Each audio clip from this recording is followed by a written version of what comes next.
I have met with some new clients recently.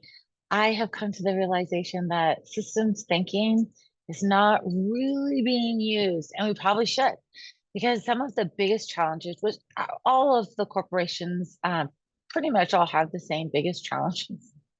But right now, it's really focused on the humans and AI.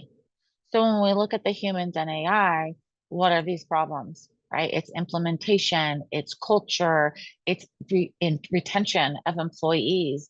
And as I was sitting here talking to them, going over some of their biggest challenges and looking at really what was going on, there was this gap of systems thinking. And then what was interesting is inside two of them, they were implementing systems thinking, but the communication gap was so vast because the individuals doing it were intelligent enough to execute it, but not aware of how to necessarily explain it and communicate it to the masses. And so, whenever you have any strategy or plan and you desire to execute it, the biggest piece of that is being able to communicate it. And so, they were falling flat on these beautiful designs they had. And so it made me start thinking and reflecting on a lot of other clients I've had, other up and coming ones, right, that we're talking about.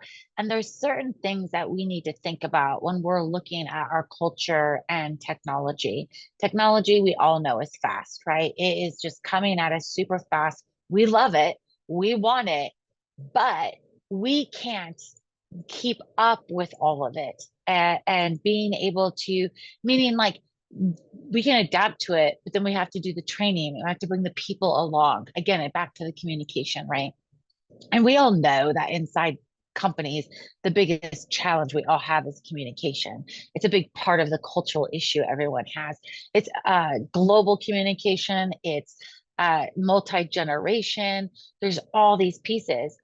So it kind of brings me back to the systems thinking, right?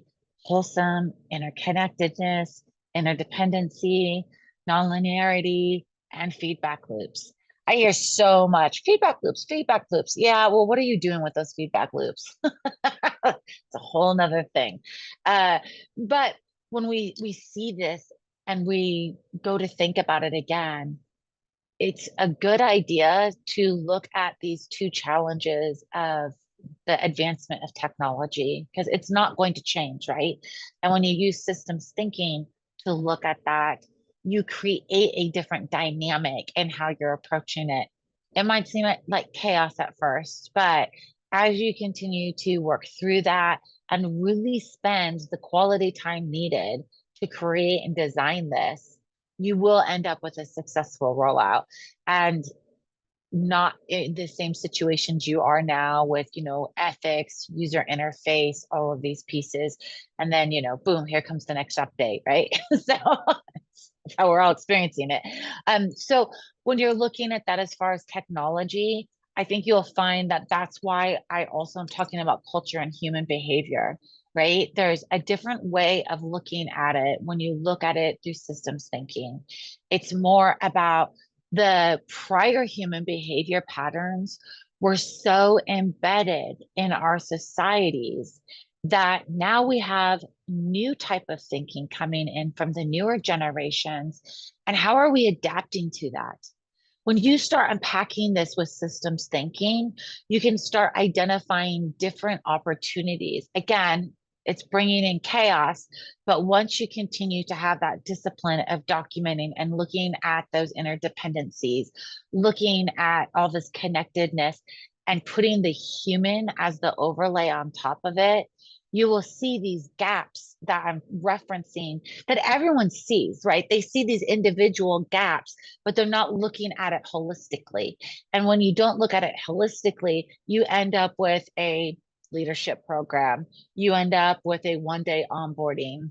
You end up with like some crazy meeting cadences that just eat up time. Like there's all these different things that are, I'm just going to say it, not value added because of the way that they're being executed.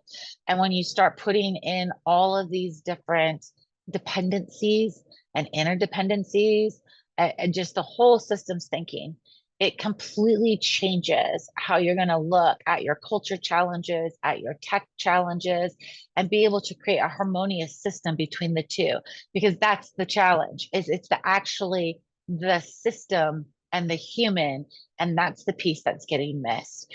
By not looking at systems thinking. A lot of people know what systems thinking is. Some people think they're really great at it.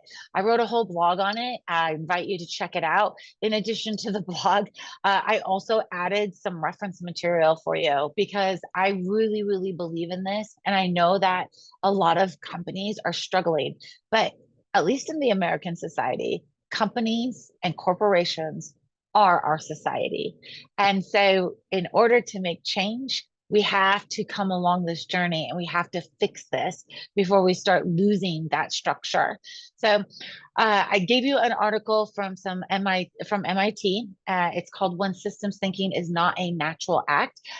Also, a good refresher that just kind of puts it in layman's terms is The Fifth Discipline by Peter Senge. And then I gave you some additional articles as well that kind of brought me back to the whole like revisiting management cybernetics.